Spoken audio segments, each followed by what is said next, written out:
Olá amigos, vamos à nossa videoanálise de fechamento após o pregão desta segunda-feira, dia 7 de outubro, começando pelo Ibovespa. O Ibovespa no pregão de hoje apresentou queda de 0,82%, permanecendo aí com seu viés um pouco mais de baixa no curtíssimo a curto prazo, devido a esse movimento corretivo desse movimento anterior do gráfico semanal.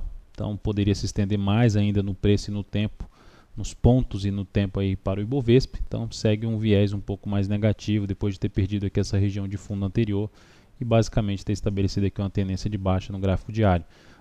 Amplia essa tendência de baixa na perda desses 52.093, o que abriria espaço para um suporte na faixa de 51.100 pontos e abaixo de 50.000 a 49.500. A PTR4 no pregão de hoje apresentou uma leve queda de 0,27%, tentou ali fazer o rompimento aqui dessa região em torno de 18,84, mais visível aqui pelo G60, uma região de topo anterior. Então não vejo alternativa de compra ainda na ação, não atende aos nossos critérios de entrada para swing trade pelo gráfico diário, até porque ainda encontra-se apresentando aqui uma sinalização mais de baixa, por mais que tenha perdido força nessa queda. Qualquer alternativa de entrada buscaria algo pelo gráfico de 60 minutos, com a compra aqui nessa superação de máxima, com stop um pouco mais aqui abaixo, ou até mesmo abaixo da mínima do candle no G60, que romper essa região de resistência por volta dos 18,84. Enfim, seria mais para pensar em day trade mesmo, se for ir para a ponta compradora em PTR4. A Vale 5 no pregão de hoje apresentou queda de 1,6%, mantém a sua atual tendência de baixa. Tentou se recuperar no pregão passado, já devolveu toda a alta do pregão passado, a alta foi de 1,43%, a queda de 1,6%. Então mantém a expectativa de uma chance maior de testar ali, fechar o gap em 31,15 em busca dos próximos suportes, casa de R$ 30,85 e R$ 30,51. Então por enquanto também não visualizo ponta compradora nesse ativo, a não ser que seja para operar.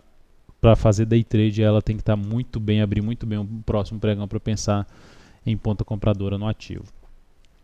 Olhando outros papéis, a IP3, logo na abertura do pregão, apesar da alta de hoje de 1,66%, nós que estávamos comprando em 18,16, encerramos aí no valor de 18,16 mesmo, no 0 a 0.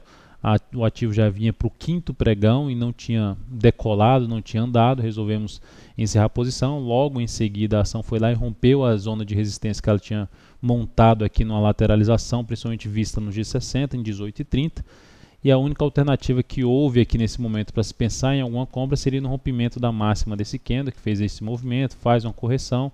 Comentamos isso por escrito no Invest Mania. Rompendo ali os 18,40, abriria uma chance de uma entrada em 18,41, até mesmo para day trade. Não chegou a bater no objetivo de day trade, estaria praticamente no preço de entrada. Para quem está, o stop, só lembrando, ficaria logo aqui embaixo dessa mínima. Enfim, o stop ficaria para essa operação de 18,28.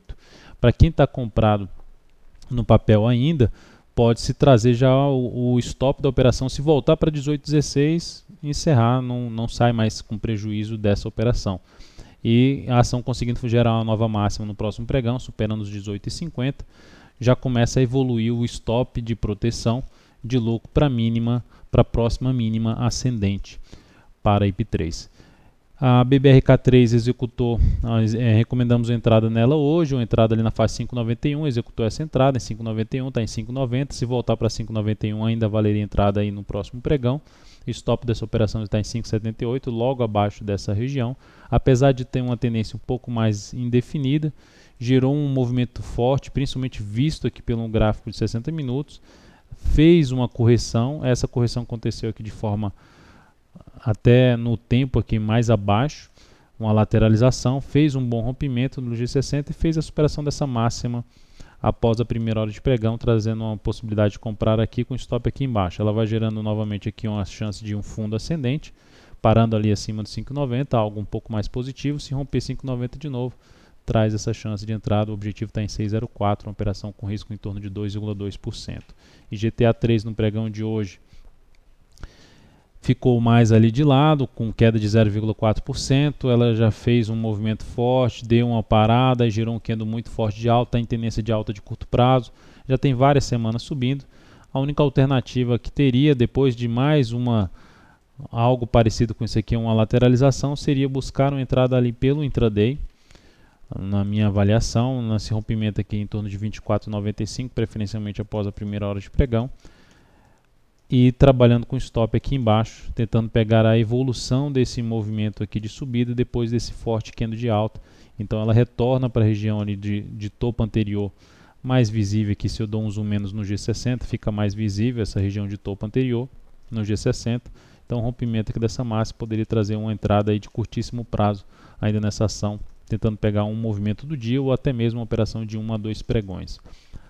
MGLU3, também no intraday a gente visualiza muito bem ali. No gráfico diário já dá para visualizar uma tendência mais indefinida, que é basicamente uma correção de um forte movimento de alta, uma correção mais lateral, que a gente chama correção no tempo. Movimento mais lateral, se a ação consegue romper toda essa região aqui em torno de 7,67, 7,68, abre a possibilidade de buscar também uma entrada ali de curtíssimo prazo ou de 1 a 2 pregões nesse rompimento aqui de 7,68 no intraday, trabalhando até com stop aqui na casa de R$ 7,55, abaixo de um fundo ascendente aqui no G60, desse fundo ascendente. Então essa seria uma alternativa também MGLU3 para ser avaliada no próximo pregão, visto que o ativo aqui está num ponto importante de antigo suporte funcionando como resistência, e o rompimento de toda essa região abriria espaço para mais um movimento aqui para cima na MGLU3. GFSA3, falando agora de sinalização, na verdade de queda, a gente teve aqui queda em GFSA3, queda mais acentuada. O ativo que vinha em tendência de alta já anulou a tendência quando veio aqui para baixo, depois tentou subir, não fez um topo mais alto que o topo anterior, caiu, já perdeu a mínima do fundo anterior, então encontra-se gerando uma tendência de baixo um pouco mais fraca neste momento, a GFSA3. Seu próximo suporte mais significativo na minha avaliação está na faixa de R$ 3,37. Não vejo oportunidade de entrada nessa ação na ponta compradora nem na ponta vendedora, por já ter um movimento aqui de baixo. Pelo intraday pode até dar uma freada aqui na queda, ficar algumas horas aqui de lado e depois perder essa mínima, e seria uma das alternativas de entrada pelo intraday. Mas de curtíssimo prazo, pelo gráfico diário, não vejo entrada nessa ação. Aguardaria um pouco mais esse movimento deslanchar para avaliar a possibilidade de entrada num prazo maior em GFSA3. MMXM3 também é outra que caiu bastante, 9,02%, já vem de uma queda acentuada desde que dessa região iniciou um movimento de baixa de já 36%, já está invadindo a região de suporte, vindo ali desde a casa de 1,17 até a casa de R$1, número redondo. Está mais esticada para baixo. Qualquer alternativa de entrada é compra contra tendência, então teria que se arriscar mais para comprar contra tendência nesse ativo. O ideal nesse caso é que gere um candle um pouco menor, um candle mais de indefinição, para buscar uma compra na superação da máxima do candle de indefinição em cima de toda essa região de suporte que acabei de mencionar. Enfim, uma operação com risco maior em cima de MMXM3, até porque é um ativo que está totalmente alinhado para baixo, em tendência de curto prazo, de médio prazo e de longo prazo. Então é isso, amigos, um grande abraço a todos e até a nossa próxima videoanálise de fechamento.